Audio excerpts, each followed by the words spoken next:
السلام علیکم ویورز، آپ دیکھ رہے ہیں آزاد سیاست میں ہوں نوشین طارق. جناب اس وقت پاکستان میں سیاسی درجہ حرارت جو ہے وہ کافی ہائی ہے. کل ہم نے دیکھا پشاور میں جو ہے وہ جلسہ ہوا 7 دسمبر کا جلسہ، جس میں جو ہے وہ شاہد خٹک، اسد کیسر، راجہ علامہ راجہ ناصر عباس اور سہیل آفریدی صاحب نے جو ہے خطاب کیا. بڑا دھواں دھار خطاب تھا. اسی طریقے سے جو ہے وہ سخت الفاظ کا استعمال کیا گیا. آنے والے دنوں میں کیا ڈیولپمنٹ ہیں، کیا انسائٹس ہیں؟ بہت سے لوگ بہت سی پروڈکشن سوشل میڈیا پر کرتے دکھائی دے رہے ہیں. کیا چیزیں ایمرج ہوں گی، اس پر بات کریں گے. اس کے علاوہ ڈکی بھائی والا معاملہ بھی بڑا امپورٹنٹ اور انٹرسٹنگ ہے، اس پر بھی بات کریں گے. اور اس سب کے لیے میرے ساتھ موجود ہوں گے سینئر صحافی و تجزیہ کار حسن ایوب خان صاحب. السلام علیکم. وعلیکم السلام. کیا حال ہیں آپ کے؟ First class. تو جناب لگتا یہ ہے کہ D G I S P R کی پریس کانفرنس کے بعد ایک پنڈورا باکس کھل گیا ہے. پاکستان کی سیاست میں جو ہے وہ ہر روز نئے نئے الفاظ کا بھی اضافہ ہو رہا ہے، اور جو ہے وہ پشاور کا جلسہ بھی آپ کے سامنے. کیسے دیکھتے ہیں اس کو آپ؟ D G I S P R نے تو بات نے جو گفتگو کی وہ بڑی اسٹریٹ فارورڈ بات کی تھی. انہوں نے کہا جی بھئی ہمیں کیوں چھڑتے ہو، ہمارے بارے میں آپ کو کیا جو پاک فوج سے متعلق فوبیا ہوا ہے کہ اپنی سیاست میں گھسیٹ رہے ہو، بھئی ہمیں باہر رکھو.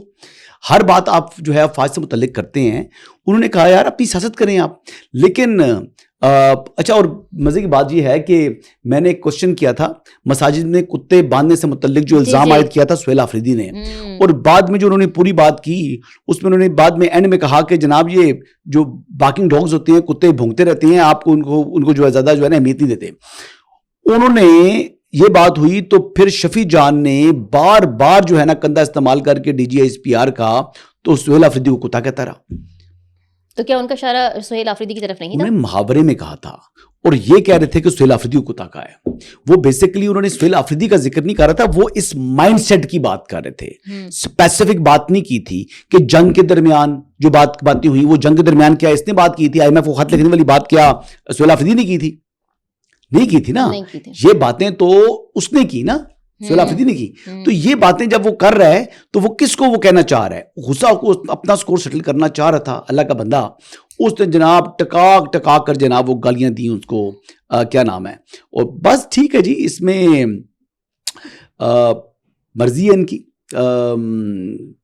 کہہ سکتے ہیں. یہ کس طرح جاتا دکھ رہا ہے آپ کو یہ سارا سچویشن جو ہے؟ جیسے کہ شاہد خٹک صاحب نے جب تقریر کی تو انہوں نے کہا جی ڈی جو کسی کی ملکیت نہیں ہے، ہم جائیں گے اور ہمیں کسی کا باپ نہیں روک سکتا. یہ سر کی بھی باتیں ہوئی ہیں نا. اب تو مطلب بہت کھل کے لوگ جو ہے وہ اس طرح کے الفاظ بھی استعمال کر رہے ہیں جو کہ نہیں ہونے چاہیے. تو اس سب چیزوں کو کیا دیکھتے ہیں آنے والے دنوں میں کس طرف جائے گی پی ٹی آئی؟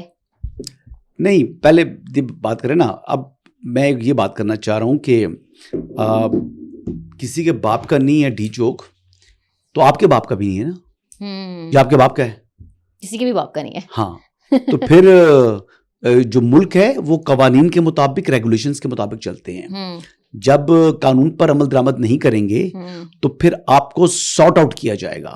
کیا کیا جائے گا؟ سارٹ آؤٹ کیا جائے گا. صحیح ہے. جب آپ قانون کو اپنے ہاتھ میں لیں گے تو پھر اس کا کانسیکوینس آپ کو فیس کرنا پڑے گا. بڑھ کے مار رہا ہے ڈی چوک کی، اڈیالہ جا کے دکھائے کل. اچھا، شاید خٹک کہہ رہے ہیں نا کل اڈیالہ کے باہر، اڈیالہ جیل کے باہر پہنچ کر شاید خٹک صاحب آپ نے تصویر بھیجنی ہے ہمیں. اچھا، ہاں، باتیں بڑی باتیں کی ہے نا آپ نے. آپ اڈیالہ کے باہر پہنچے.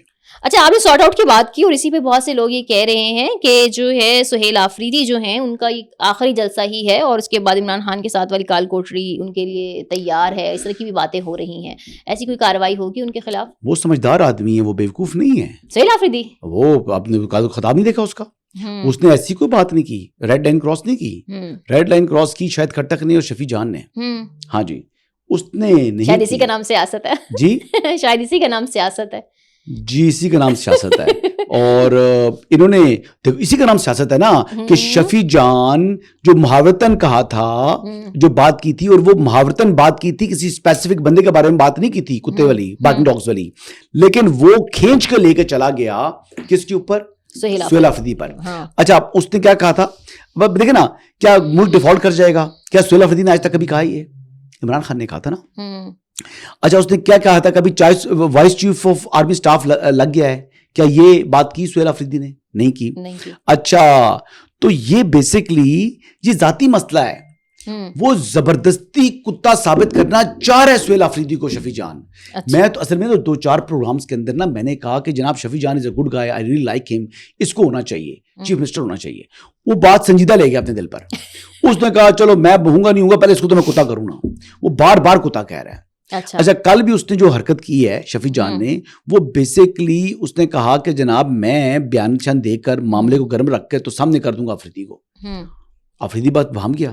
آفریدی بعد میں آفریدی نے جناب بعد میں جو بات چیت کی وہ تھوڑی سی ذرا ہومی باتیں کر گیا. وہ ادھر ادھر کی, عمران خان کا نام لو, عمران, اس طرح کی باتیں کی. اس نے کوئی ریڈ لائن کراس نہیں کی. سیاسی بات کرنی ہے نا, تو وہ سیاسی بات تو کی اس نے. تو اب یہ ایکچوئل بات ہے جی. اچھا جی ٹھیک ہے جی. اب آ جاتے ہیں ڈکی بھائی والے معاملے میں. ڈکی بھائی نے جو ہے وہ فیلڈ مارشل عاصم منی کی تعریف کی کہ جی انہوں نے ان کو ریلیف دلوایا ہے. ساتھ میں انہوں نے کسی کمشنر صاحب کی دلائی بھی کی ان کے اپنے وی لاگ میں. تو یہ معاملہ کیا ہے, کیا اس کی انسائٹس ہیں؟ دیکھیں NCCIA جو ہے ان کے لوگوں نے اس سے تقریباً 90 لاکھ روپے جو ہے نا مختلف طریقوں میں اس سے لیا کہ اتواری بیگم کو شامل نہیں کیا جائے گا, پھر یہ نہیں کریں گے وہ نہیں کریں گے, مطلب اس چیز کرنے میں نا تو وہ پیسے کھا رہے تھے. اچھا نہ صرف اس سے کھا رہے تھے بلکہ ایسی کوئی اطلاع ملی کچھ چائنیز لوگوں سے بھی انہوں نے اس طریقے سے بلیک میلنگ کر رہے تھے. یہ کرپشن کے اندر ملوث تھے یہ لوگ. یہ معاملہ جب فیلڈ مارشل تک پہنچا, DGMI تک پہنچا, تو پھر انہوں نے ان NCCI کے لوگوں سے متعلق جو ہے وہ انویسٹیگیشن کرائی اور پھر آگے بات پہنچائی گئی تو ان کو بے نقاب کر دیا. اور پھر ان کو FIA نے گرفتار کیا. NCCI بھی FIA کا ایک سب ڈپارٹمنٹ ہے, انہوں نے اس کو گرفتار کر لیا اور ان کو گرفتار کر کے پھر ان کے خلاف اب مقدمات چل رہے ہیں. تو انہوں نے شکریہ ادا کیا. دیکھیں نا بات یہ تھی کہ جب بشرا بیگم, فرد شہزادی جو فرح گوگی جس کو کہتے ہیں, جب وہ گل کھلا رہے تھے تو اس سے متعلق جو فیلڈ مارشل اس وقت DGI تھے انہوں نے عمران خان صاحب کو آگاہ کیا تھا. تو اس موقع پر بھی یہ چیز ثابت ہوگی کہ کرپشن ان کی ریڈ لائن ہے. انہوں نے کرپشن سے متعلق جو ہے ان کی زیرو ٹالرنس ہے. اور اسی حوالے سے آپ دیکھ لینا کہ ہر ایک بندے کو ملک ریاض بیریا والی نے خرید چکے ہیں. نہیں خرید سکے تو فیلڈ مارشل کو نہیں خرید سکے نا. بڑے پیغامات بھجوائے, بڑی کوششیں کی, تو اس کے باوجود نہیں آ سکے نا ملک ریاض صاحب. صحیح. دیکھیں وہ ساکر مسار والی جو گدڑ ببکیاں تھیں نا کہ بھائی یہ کر دو وہ کر دو, اس میں بھی بڑی وارداتیں پڑ گئی ہیں. اس میں بھی جو ہے نا وہ پیسے اتنے دے دیں تو باقی وہ چھوڑ دیں. وہ مطلب انہوں نے رقص سرکار جو یہاں پر رکھی ہوئی ہے, یہ باقی چیزیں رکھی ہوئی ہیں, وہ تمام کی تمام چیزیں ایز اٹ از چھوڑی ہوئی تھی. خالی کراچی ملی ڈیولپمنٹ اتھارٹی والے جو پیسے دے دیں, وہ بھی بیسیکلی جب بعد میں ہوا تو اس میں بھی جب سروے آف پاکستان نے اور دیگر اداروں نے جب وہاں پر جا کر نشاندہی کی تو ان کے پاس مزید کئی 100 یا کئی ہزار ایکڑ جگہ انہوں نے اپنے جو رکھی ہوئی تھی قبضے میں. اب اس کی الگ سے لائبلٹی ان کے اوپر آنی ہے جو قاضی صاحب کے زمانے میں کیس چلا تھا.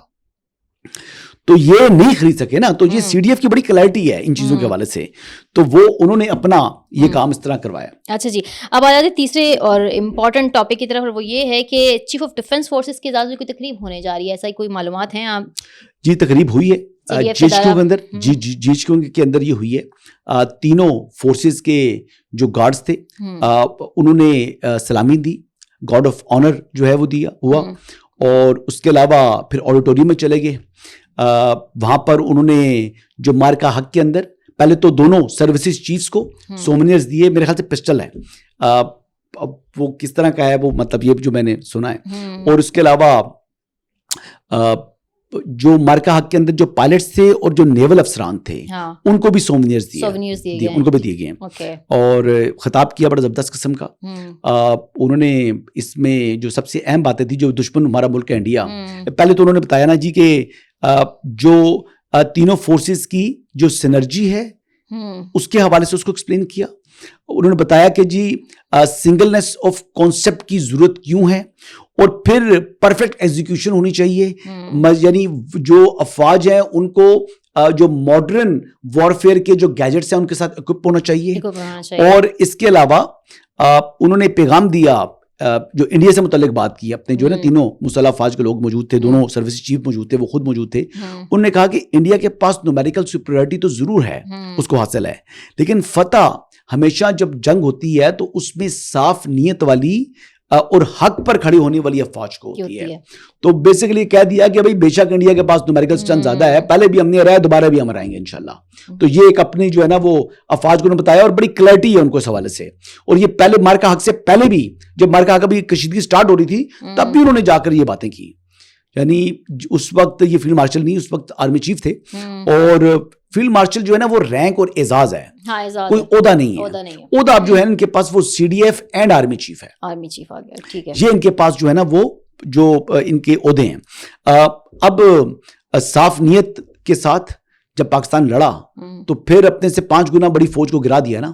اچھا, اس میں انہوں نے افغان طالبان سے متعلق بھی بتایا کہ ہم نے ان کو واضح پیغام دیا ہوا ہے اپنے خطاب میں. انہوں نے کہا جی کہ آپ کو ٹی ٹی پی اور پاکستان دونوں کے درمیان میں سے ایک کا چناؤ کرنا پڑے گا, اور اگر انہوں نے انتخاب ٹی ٹی پی کا کیا تو پھر ہمیں حق حاصل ہے کہ ہم اپنے لحاظ سے اپنے ٹائم کے اوپر اور اپنے انتخاب کیے ہوئے ٹائم کے اوپر ہم ان کو جو ہے وہ ٹارگٹ کریں گے.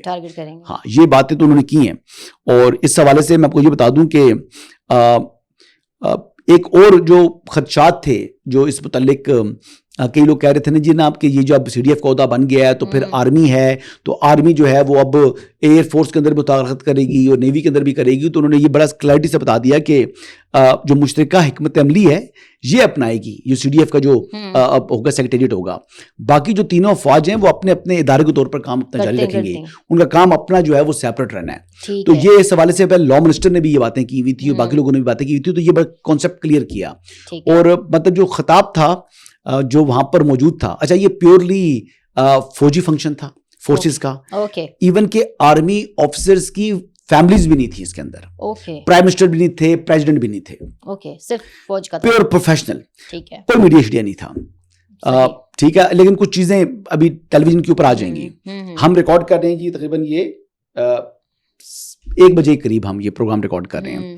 تو اب اس طرح ہی ہے کہ یہ جو آج کا خطاب ہے اس سے ایک تو کلیئرٹی بھی ہو. جو جن لوگوں نے وہ خطاب سنا, میں بتا رہا تھا, وہ کہتے ہیں رونگٹے کھڑے ہو گئے, رونگٹے. وہ افسران ہیں, فوجی افسران بتا رہے ہیں, کہہ رہے ہیں کہ مطلب وہ کہتے ہیں نا کہ وہ جو لہو گرما دیتا ہے, وہ اس قسم کا خطاب کرتے ہیں. خطاب تو خیر کمال کرتے ہیں. میں نے بھی کئی دفعہ ان کا خطاب سنا ہے. اور ایک جو میں نے خطاب سنا تھا کنونشن سینٹر میں جو علماء کرام سے کیا تھا, میں اللہ کی قسم اٹھا کے بتاتا ہوں, میں نے زندگی میں کبھی ایسا خطاب نہیں سنا. میں نے بڑے بڑے جو ہے نا سیاستدانوں کی تقریر سنی ہے, بڑے بڑی جو ہے یونیورسٹیز کے اندر جو اسٹوڈنٹس کی ڈیبیٹ سنی ہے, ہر چیز سنی ہے, لیکن ایسا خطاب جس میں قرآن کا حوالہ تھا, قرآن کی تشریح تھی, کانسیپٹ کلیئر ہے. ان کا کانسیپٹ بہت کلیئر ہے. اور کلیئرٹی آف مائنڈ کے ساتھ جب آپ افواج کو لیڈ کریں گے تو انشاءاللہ, اور نیت صاف ہے, تو پھر یہ جو نیومیریکل سپیریٹی کی بات کی تھی یہ بالکل سچ ہے کہ ہم نے ابھی حالیہ دنوں میں عملی اس کا ثبوت دیا کہ ہندوستان کو شکست دی. تو یہ افغانستان بیچارہ کس کھیت کی مولی ہے جی. Thank you very much.